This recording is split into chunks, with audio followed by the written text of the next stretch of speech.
Hi, YouTube. It's Jonathan. I always start to saying hi, YouTube, but my show actually goes out to the Portland metro area. So I should really say hi, Portland metro area, Open Signal, Comcast. We go out to about 400,000 homes. The people in the homes, that's another question. So if you do hear this show, it would be helpful to know if it makes any difference in your life at all. You could go to thepianolesson.com and just say, hello, you make a difference in my life, or you do not make a difference in my life. Those are the two survey questions. Maybe they're unfair. So, but typically I will do my show and then I will upload it to YouTube because that way I'm sure that no one will watch it. Maybe we'll get, like, I don't know, if we could, 50 views would be like, oh my God, like that's crazy, like, you know, we've gone viral. But anyway, it is Thanksgiving, so all you piano teachers out there with your kids, you know, you can do your little hand turkeys, right? You know, you do little hand turkeys, and then maybe you can have a gobbly head and a little feet, and then you do your finger numbers, right? You do your little finger numbers, and that's your right. That's your turkey holiday Thanksgiving. Though it's the exact same diagram that the Pilgrims used to play. Well, they didn't really have a piano back then. They had cornmeal, I think they had. So they played all their songs on a butter churn, you know, which was very difficult to tune or carry around. But it was very good for making butter, and that's what they used it for. I had a nice time last night. Went out to Clyde's Prime Rib in Portland, Oregon on Sandy, and played a bunch of tunes with the esteemed Ron Steen, drummer extraordinaire, and his sidekick, Kevin Dietz, who's playing bass, and several other notable people, which are too many to name, but fun to meet and hear. So that was fun. And played several tunes, which I'll show you, and didn't play some tunes which I wanted to play, which I might show you too. And I was, trying to get out there and play again with my hand. I managed. I kind of managed. It's still feeling weird, and but keeping my fingers crossed. Is that the right thing? Is that they feel like they're crossed. And I know I'm cross about my fingers. We had some fun. Came out of there. Almost had a guy hit me in the parking lot. That was fun. Must have had a bunch to drink, and so I was driving backwards so he couldn't back up into me. Noticed a homeless person across the street living in a bus shelter there with a blazing fire that it almost looked like the whole thing was on fire. And what did we decide to play? I wanted to play Where or When, but nobody knew Where or When, so we played what? No, we played Take the A Train, and then we also played Wave. We played St. Thomas, Sonny Rollins' St. Thomas. But there's other tunes, I like playing Gershwin. I like playing a lot of Gershwin. I like playing tunes like Swonderful, and They Can't Take That Away From Me, which a lot of people don't know. Great lyrics. I kind of know some of the lyrics. It's funny how as I've gotten older, I like lyrics more. I never used to like lyrics starting out. I couldn't care less about lyrics. I couldn't care less about singing, although I did sing, but I was much more of a serious musician. But somehow when you get older, I don't know, there's this desire to sing, and there's something you don't get on the piano, right? That you can get from other instruments, and that's the ability to breathe, right? You know, when you sing, singing and breathe. 9 out of 10 singers recommend breathing. The 10th one is dead, so we'll scratch that. But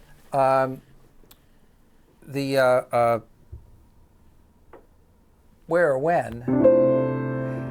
It seems we've stood and talked like this before. We've looked at each other in the same way then, but I can't remember where or when. Anyone know that? The clothes you're wearing are the clothes you wore. The smile you were smiling, we were smiling then, but I can't remember where or when. And then this, I can't remember what it is. It seems this thing happened for the first time. Seemed to be happening again.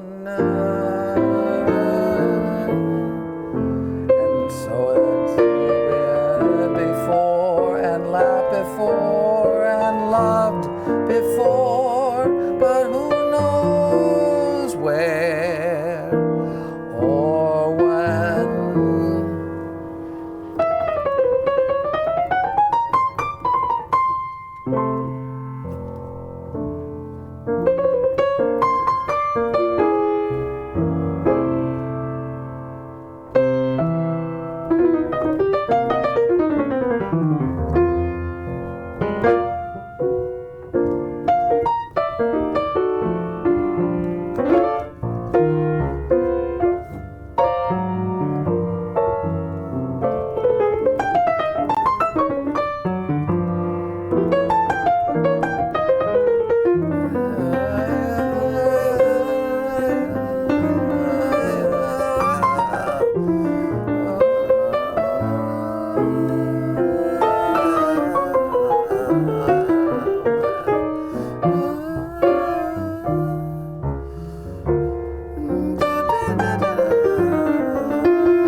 Isn't that pretty? That's a pretty tune.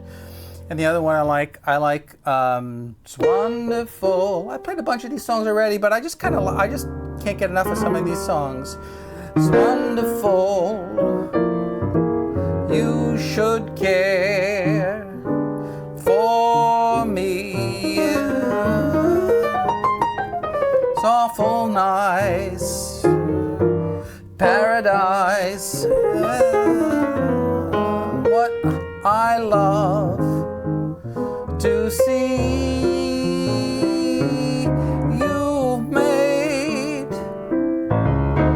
my life so glamorous. Can't blame me for feeling amorous.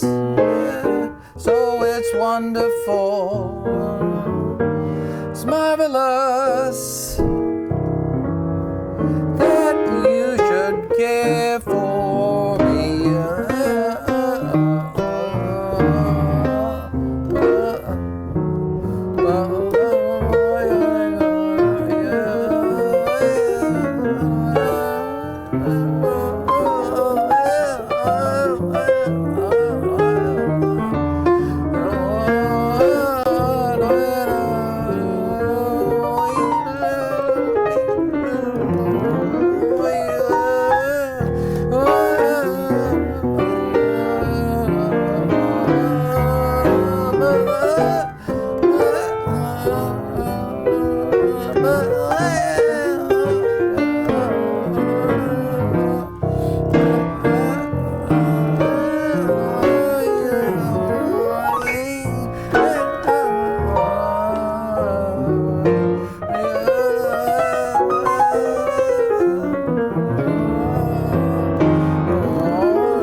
And then there's another favorite of mine, which I like doing. Same key. I like doing an E flat. I like the key of E flat a lot.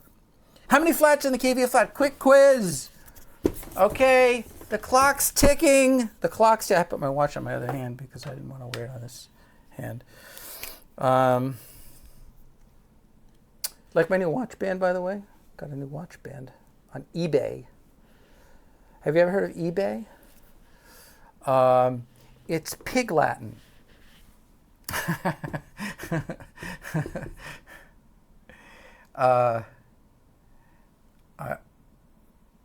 It does sound like Pig Latin, doesn't it? eBay Amscray. So for you, those of you who don't know Pig Latin, Amscray, right? That would be scram. Okay, but when you do Pig Latin, you stick the A on the end. Okay, so you take the word, you cut it in half, and then you stick this on, and you take this part and you put it over there. This is called Pig Latin, my friends. You can hear it on lots of 1940s movies or 1930s movies. What was I talking about? Oh, what was I talking about? I totally forgot. E flat, yes. Key of E flat, quick. Key of E flat is 3 flats, correct? Always, now remember, always any flat key. I can have how many flats in a key? Up to how many flats? Well, as many letters as there are in the musical alphabet. How many letters in the musical alphabet? A, B, C, D, E, F, G. A lot of people can't answer that question even though they've been playing music for a long time, but that's fine. 1, 2, 3, 4, 5, 6, 7 letters altogether, right? So you can have as many as 7 flats in a key signature, okay? And how many fingers can you have on a hand? Oh, you know that one. How many fingers on a Thanksgiving turkey?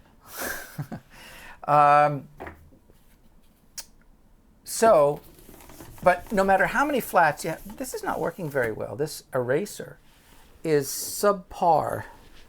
There's another one down here. Look, another. Can you tell the difference if I show you this one or if I show you that one? Can you tell the difference? Well, I don't know. Maybe because this ink is old. I'm not sure. But no matter how many flats you have in a key signature, you always have to start with the same flat in the key signature. Remember, so the key, right, the key signature, okay, 1 flat, B flat, right, B flat, E flat, A flat, D flat, G flat, C flat, and then F flat. 1, 2, 3, 4, 5, 6, 7, right? And notice how they go. Up a 4th, line, space. 1, 2, 3, 4, down a 5th, space, line, space, line, space. So you go up a 4th, down a 5th, up a 4th, down a 5th, up a 4th, down a 5th, so that it all stays on the staff. We don't have to use any ledger lines, right? If we went down, rather than going up a 4th, if we went down a 5th, well, that wouldn't be so bad. But then what are we going to do again here? We'd have to make a bunch of ledger lines to get an A, right? And that we don't want to do that because we're going to go to HE double hockey sticks. I'm trying to keep it clean for the kids. Isn't that funny that saying HE double L hockey sticks, HE double hockey sticks, saying the actual word is almost thought of as worse than actually playing hockey. Playing hockey is I think if Jesus played a sport, it wouldn't be hockey. Well, it probably wouldn't be hockey because there was no ice in the Middle East. Well, there was ice, I guess. I mean, who knows? I don't know. Anyway, so the key of E flat, B flat, E flat, A flat, 3 flats, right? And the E flat scale, right?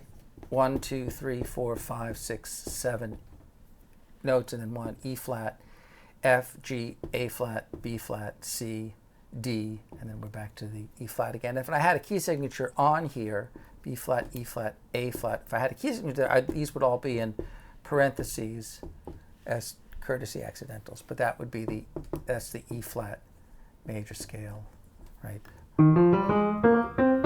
And divided into two major tetrachords, 1, 2, 3, 4, 1, 2, 3, 4, right? And then the relative minor has the same key signature, just and ostensibly the same notes, but you take everything, you move it down 3 notes, minor third, or up a major sixth, and you got the same notes, right? That's natural minor, and then you modify the seventh one, 1, 2, 3, 4, 5, 6. Seventh, you raise the seventh. And that's the harmonic minor scale. So much to know. There's, of course, key of F, 1 flat. Another nice key. So, the way you wear your hat, the way you sip your tea, the memory of all that. No, they can't take that away from me. The way your smile just beams, the way you sing off key, the way you haunt my dreams. No, they can't take that away from me. They may never ever meet again on the bumpy road to love. Still I always keep the memory of the way you hold your knife, the way you sing off key, the way you changed my life. No, they can't take that away from me. No, they can't take that away from me.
That's a fun tune. I like that tune. Do you know Gershwin? Think about all the music that Gershwin wrote.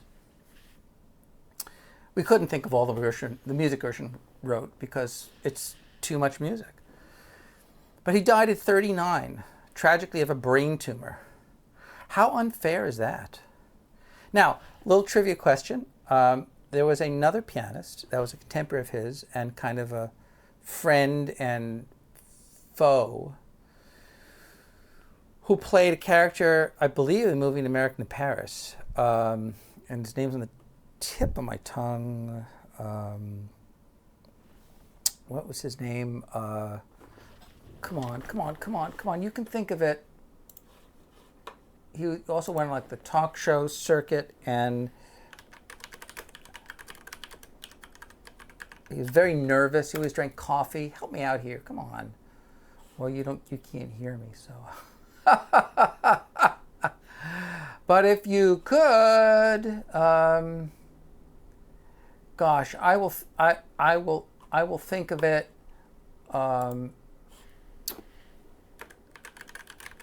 Just a couple little clicks on my computer. Well,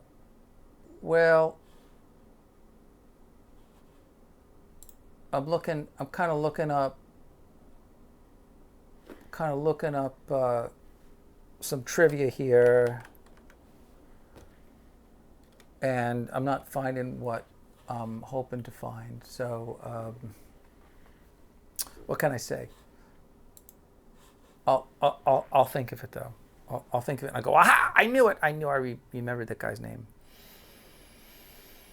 Anyway, if you have any curiosities about what I'm doing or not doing, or on the piano, or if you have like an extreme revulsion to what I'm doing and you just want to express your disdain, and I'm, perfectly fine with you keeping it to yourself. Anyway, I hope you guys are doing good on this holiday season. I was trying to play last night at the jam session because of my finger, my weird finger I've told you guys about. It's, it doesn't seem to be getting worse, so I'm hopeful. I've been taking these proteolytic enzymes to help any kind of potential inflammation and swelling, and that seems to have contained the problem to a large extent, which I'm happy about. It's trying to stay away from junk food. I think that's very helpful. Swimming has been very good for it. I've had so many therapists give me all kinds of exercises, and they all seem to kind of make things worse. But I think playing, like, I'm ready to kind of play now, I think, a little bit, and just sort of, I don't think I'm going to damage anything. So hopefully, I kind of got through the night. But it is disconcerting, to say the least. It does seem to function, though, I mean, to a large extent. So I'm hopeful. But enough of me. How about you? Remember, there was a show many years ago on TV, I think it was called The Continental, and then SNL did a little spoof on it, and this man would come to the door with an ascot and some champagne, like, come in, like, hubbies, have a glass of champagne, and he'd sit down, and but first a glass of champagne. that was the SNL thing. I think Christopher Walken did that. So just joshing around here today. I don't really have since it's kind of the holiday season, and I don't really have like a strict agenda here today. I'm just kind of winging it. And I don't know, for those of you who may have elderly adults that you're caring for, I do happen to be a full-time caregiver now to an elderly adult who's 91. My relative is 91. There was an article in the New York Times written by Joel Grey. Now, Joel Grey, for those of you who don't know, played the Master of Ceremonies in the Broadway production of Cabaret. He wrote an excellent opinion piece today in the New York Times, published in the New York Times. Beautiful piece of writing. From the standpoint, anything, he's 92, and he's thinking so clearly.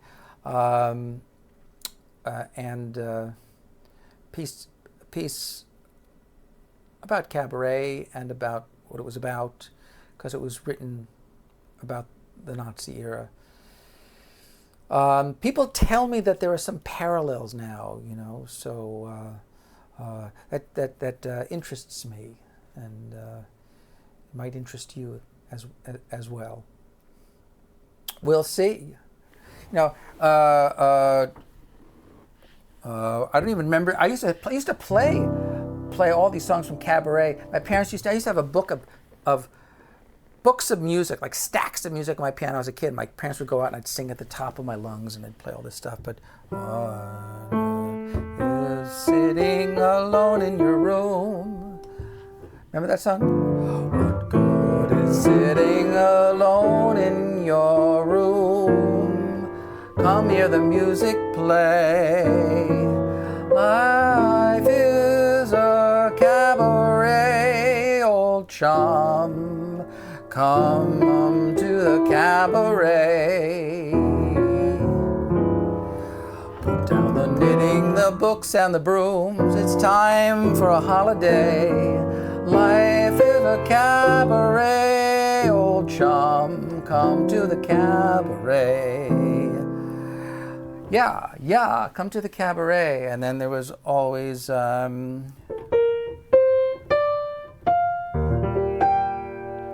see.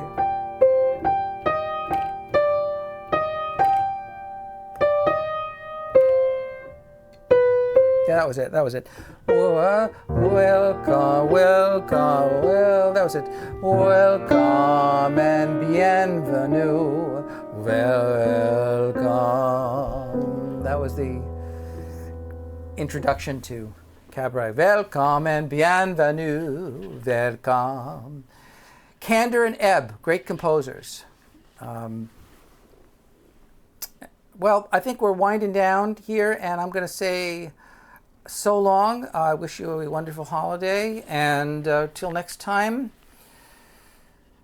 this is Jonathan at the Piano Lesson, signing off, over and out.